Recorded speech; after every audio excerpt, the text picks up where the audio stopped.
Good morning, Moonhaven Falls! This is Audrick Cashmere with the Crystal Network.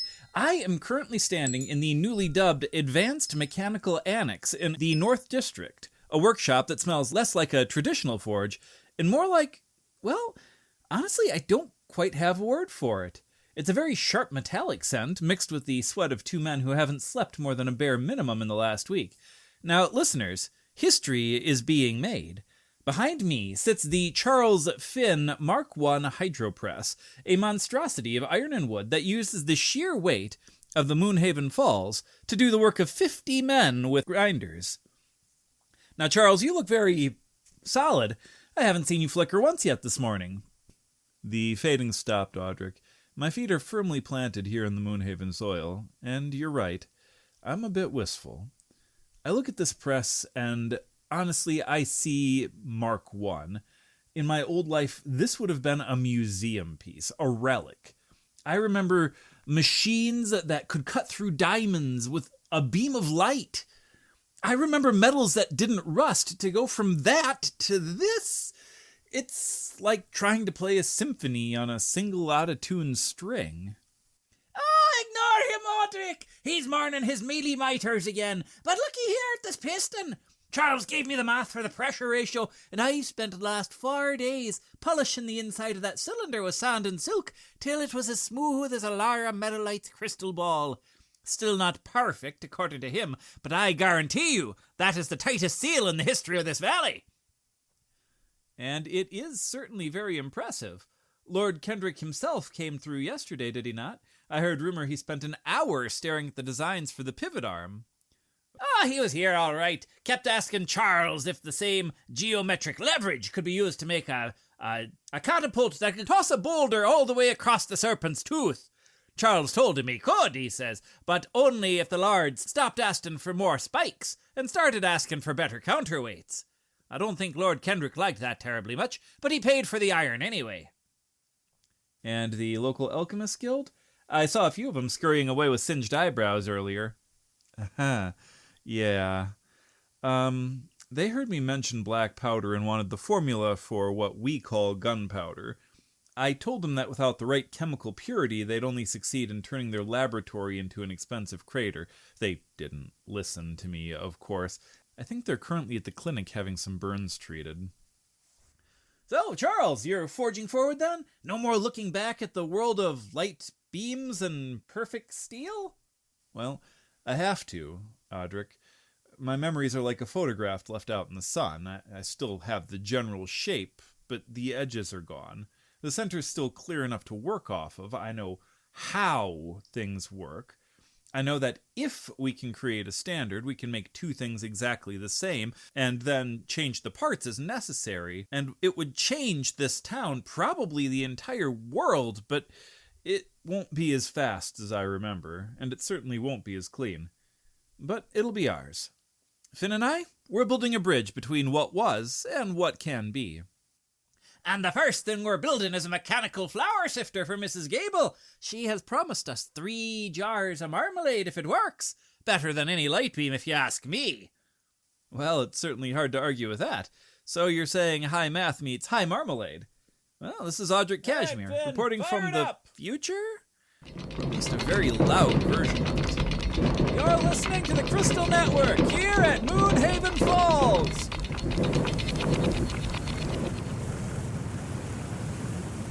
Greetings, seekers of destiny, and welcome once more to the arcane whispers of Elara, Meadowlight. 14 days have now been joined to the Rhoda of Fortune, flowing like liquid moonlight through the fingers of time, since the echo of the iron sky first cast its shadow across our spirits. 42 weeks now stand between us and the Phoenix's initial fiery ascension. A long journey that has brought us to the very threshold of fulfillment. Today, however, the eternal edict has shimmered with a golden light, for the unexpected boon I spoke of is no longer a distant warning. It is here, and it is a living, breathing thing. A group of town's children, playing near the magical fountain in the square, discovered that the water this morning had taken on a strange, rhythmic pulse. For a few brief moments, The splashing droplets didn't just freeze into packing snow. They hummed a melody that sounded like the deepest desires of those standing nearby. This is the omen of the silver-toned fountain. It is a sign of immense good fortune, a yes from the universe where once there was a maybe. But hear me, and hear me well. While the water is sweet, it also is heavy. This boon is ours, but it is a living thing. And if handled with greed or with haste, the silver of this lining will tarnish, and the luck will sour before the moon completes its phase. A special note on the silver-toned fountain sighting. The vision of the silver-toned fountain is an omen of a sudden abundance, of answered prayers, and the profound responsibility of plenty. Good fortune shines upon you now, perhaps in the form of a gift, of a sudden clarity, of a door opening that has been locked for years. For all, this signifies a period where your external world is aligning with your internal hopes. However, the warning remains. Do not grasp too tightly to this. Share this water, this good fortune, or it will stagnate. Handle this luck with the same reverence you would show a flickering flame in a high wind. For those of you born under the sign of the Whispering Willow, that is, mid-spring to early summer, the silver-toned fountain brings a surge of vitality to your living roots. You may find that a long-standing obstacle in your personal growth has simply vanished, replaced by a sudden, effortless bloom. This is your boon, the freedom to reach higher than ever before, but beware of overextending. If you use this luck for only your own height, you may become too top-heavy. The murmuring of the Moonhaven Falls now sounds like a chorus of welcoming voices advising you to grow with grace. A plant thriving in an exposed and challenging environment, perhaps one that seems to have suddenly found a hidden spring, is your token of enduring strength. For those of you born under the sign of the Soaring Griffin, that is, late summer to early autumn, for the Griffin, this boon arrives as a tailwind. Your ambitions are suddenly being met with an ease that feels almost suspicious. This is the moment to lead with your heart rather than just with your talons. If you use this sudden advantage to push others down, the wind will turn into a gale against you. Use this fortune to lift the entire flock. The distant roar of the falls now echoes with a commanding, elemental might, urging you to be a vessel for this luck, and to not attempt to be its master. A shard of crystal that hums to your ear, brighter and more resonant today, will remind you that true power is most beautiful when shared. For those of you born under the sign of the Deepening Mire, that is, mid-autumn to early winter, the silver-toned fountain illuminates your darkest corners, turning a hidden fear into a public strength. You are being handed a key to a truth you have long sought. This boon is precious, but if you use it to hoard secrets or manipulate the narrative, the key will snap in the lock. Be a transparent conduit for this good fortune. The slow, persistent trickle of the falls now seems to reverberate with a raw, ancient power, reminding you that the deepest waters are the most generous. A fire-scarred stone that feels strangely light in your hand today is your token. It reminds you that the heaviest burdens can be transformed by a single moment of grace. For those of you born under the sign of the frozen hearth, that is, late winter to early spring, the boon arrives as a hearthstone that never goes cold. Your inner fire is being supplemented by an external source of warmth, perhaps a new relationship or a sudden professional success. This is your time to shine with an electrifying force. But remember, a fire that is not tended will eventually consume its own base. Use this abundance to warm those who are still shivering in the wake of the eclipse. The steady flow of the falls now surges with a spirit that is not merely enduring, but is radiantly powerful. A piece of wood or stone that seems to hum with a primal energy, the same energy found in the town's fountain, is a testament to the vitality that is now yours to command. Please remember that these are but whispers of the cosmic currents, glimpses of that which may be. The fountain is flowing, the silver is bright, so drink your fill, but do not forget the source. Remember that the choices you make, the actions that you take, both today and in the future, will echo through the halls of your destiny for years to come. And these are the true shapers of your destiny. May the light of the moon guide your path, and may your fortune remain as pure as the waters of the Moonhaven Falls. I am Elara Meadowlight, and this is your Omen Outcast.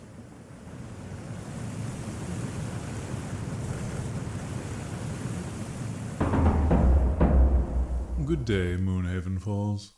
This is Ignis, the Scaled Sophisticate. I have spent the last several days hosting our newly arrived faded neighbors in my library, and I must tell you it has been an absolute delight. They look at a water wheel or a pulley, and their minds immediately begin constructing invisible lines of pure numbers, trying to calculate the friction of the wood, the rotation speed based on the water pressure. They are convinced that everything in existence can be measured, can be catalogued, and can be bent to a very precise formula.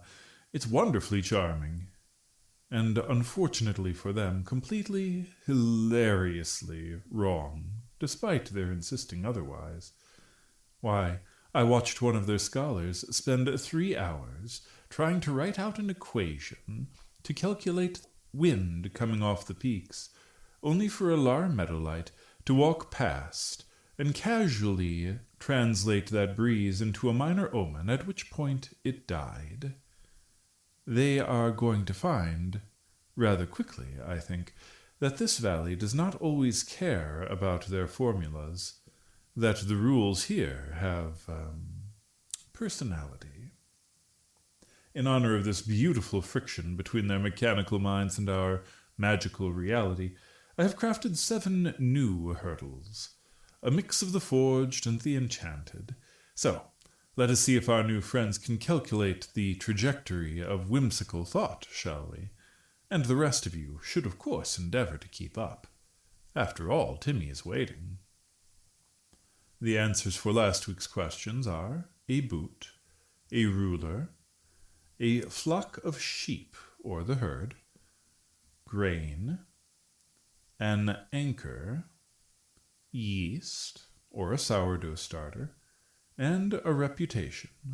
The first riddle for the new week is as follows. I am a drop of hot blood poured onto parchment, stamped hard by a ring of silver or iron. I am entirely soft when I am born, but grow cold and hard as I age. I hold the secret of a king, and if you break me, the secret is out. What am I? First of 7 riddles for the analytical and intuitive alike. Please take your time, coordinate your answers, and let us see if the library's influence has rubbed off on our new friends down in the valley. Until next week, Moonhaven, try to enjoy the friction while it exists.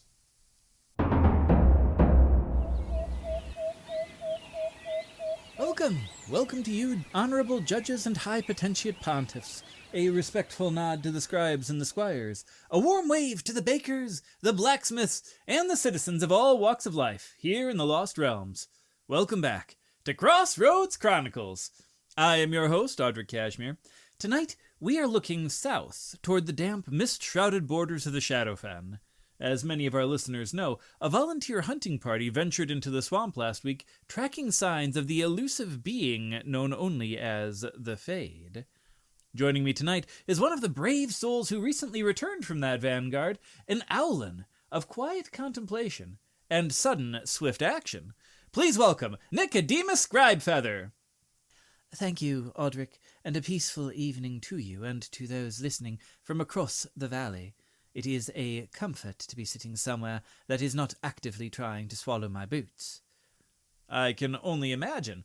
Now, you didn't start your journey as a hardened swamp strider. In fact, local scuttlebutt says you are a regular fixture right here in town, practicing your forms. Oh, indeed, and I owe a great debt to the Mighty Might's gym here in Moonhaven Falls. I still fly there a couple of times a week to practice the basics. There is something profoundly centering about working the bags and keeping the wings nimble, you know, even if the gym is usually packed with folk a bit more boisterous than myself. And yet last week you traded the comfort of the gym for the perils of the Shadowfen, joining the band hunting the Fade. So, what changed? I felt a pull, in Brother Oakhaven's words, Audrick. A pull to test my training in the real world, to see if my discipline could serve a higher purpose. And, in a way, it did, just not quite how I expected. While we were marching, Brother Oakhaven took me aside. He had noticed my forms in the evening were a bit rigid, and he spent some time showing me a few specific movements that he had picked up from an order of monks he once travelled with. And Audrick, the moment he adjusted my stance, even for the first time, it felt like everything simply clicked into place. The flow of the energy, the wind beneath my feathers, it felt right. A profound moment of clarity. Unfortunately, the Shadowfen isn't exactly known for letting beautiful moments last. I understand your party ran into some trouble deep in the marsh? Trouble is a mild word for it, Audrick. We were ambushed by a rather nasty froghemoth, a towering, multi-tentacled nightmare of a beast. While the heavier hitters focused on the monster itself, I'm afraid I found myself cut off, and holding my own against 4 of the accompanying tribe of bullywog warriors. A lone Owlin against a tribe of swamp raiders? How'd you fare? Well, I survived, obviously, thanks in part to Brother Oakhaven's lessons, and more so to Arnie Bronwick's conditioning. Also a great deal of frantic dodging. I deflected spears, I used their momentum against them, even managed to keep them at bay. But as I watched that froghemoth thrashing, a rather cold truth settled over me. I realized that, while I certainly have the will to fight, I am, currently, completely out of my league. I decided it was time to pack it in and head back to town. Never even caught a glimpse of the Fade. Well, there's no shame in knowing your limits, Nicodemus. Knowing when to retreat to train further is a mark of enlightenment, after all. Also, common sense. Something that seems to be in short supply around here, let me tell you. Do you know if the rest of the party's coming back soon? I am fairly certain the hunting party is still out there, and pushing deeper in, but, Audrick, I simply must warn anyone who's thinking of following them. There is something fundamentally wrong with the geography out there. The deeper we marched, the farther the horizon seemed to stretch. I am convinced the interior of the Shadowfen is significantly larger than it actually should be. The space, it bends, as though the swamp is growing from the inside out. Well, that's a chilling report. A shifting swamp is the last thing our scouts need. What's next for you, then? Back to the Mighty Mites?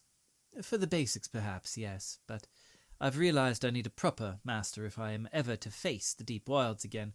Brother Oakhaven spoke very highly of the Hin Fist disciples, an order known for turning their smaller stature into a devastating advantage.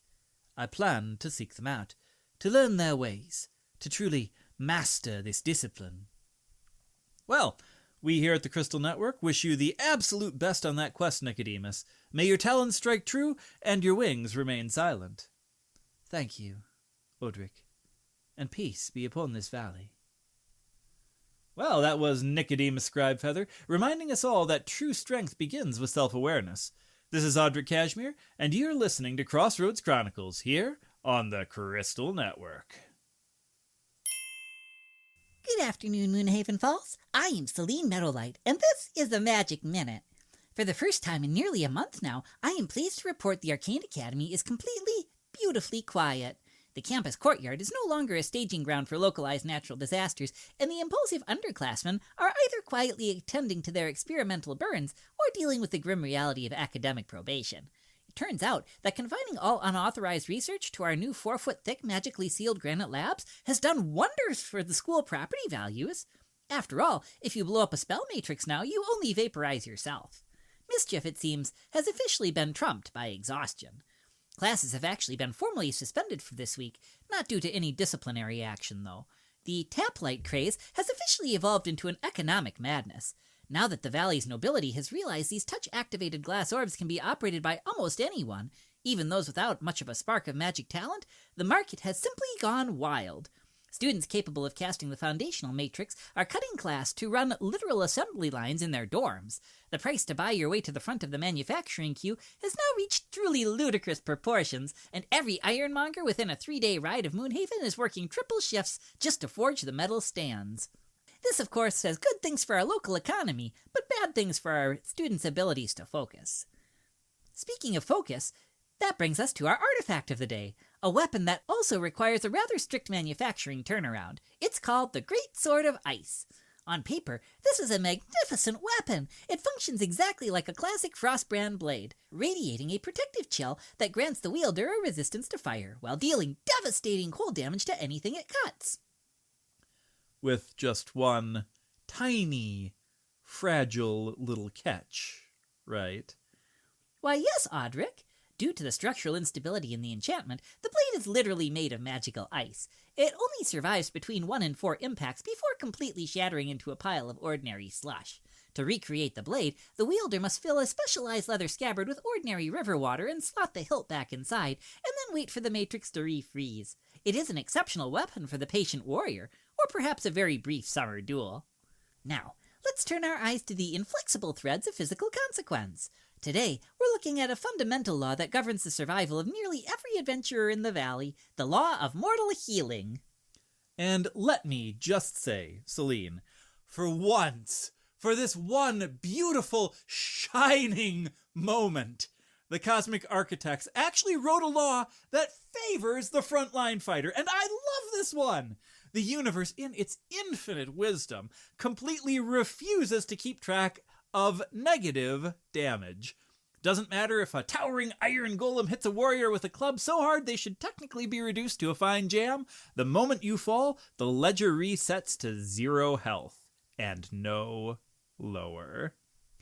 This is a necessary buffer against instant death, Audrick, but it has led to a deeply bizarre tactical phenomenon known among the mercenary circles as the yo-yo effect.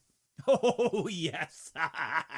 Oh, it's brilliant. A fighter can be standing there with a single, measly 1 point of health, and an enemy hits them for 40 points of crushing damage, which is, by the way, enough to kill a horse. And the fighter immediately drops to 0. And then the cleric, 20 feet away, whispers a tiny first-level healing word for a single point of health, and up the fighter jumps, instantly ready to get back on their feet, fully conscious, perfectly alert, and ready to swing that axe again. The universe just decides to ignore that extra 39 points of pain. Well, that is mechanically legal, Audrick. I must remind our listeners that relying on the yo-yo is an incredibly perilous stratagem. Any opponent with a modicum of tactical intelligence is going to look at a warrior bouncing up and down like a spring-loaded toy exactly once, and will then immediately bypass the fighter and slaughter the healer. Well, yes, okay, logistically, it's probably a nightmare for the clergy. Stressful, messy, makes you a giant target, but you gotta admit, watching a heavily armored paladin get knocked down and just pop right back up 4 times in a row is objectively freaking hilarious. Well, the weave does permit many absurdities, Audrick, but it very rarely protects the foolish for long. Keep your healers shielded, protect your taplights from greedy nobles, and try not to shatter your weaponry on the first swing. This has been Selene Meadowlight. And Audrick Cashmere. With the Magic Minute.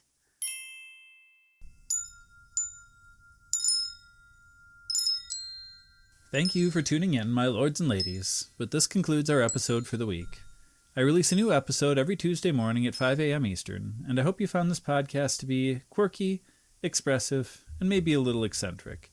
If you did, I'd appreciate it if you could take a quick moment to subscribe to the channel or follow the podcast, and a second one to rate it and share it with a friend or community. It's a simple, easy action that lets the algorithm know that you listen to and want to continue hearing these stories.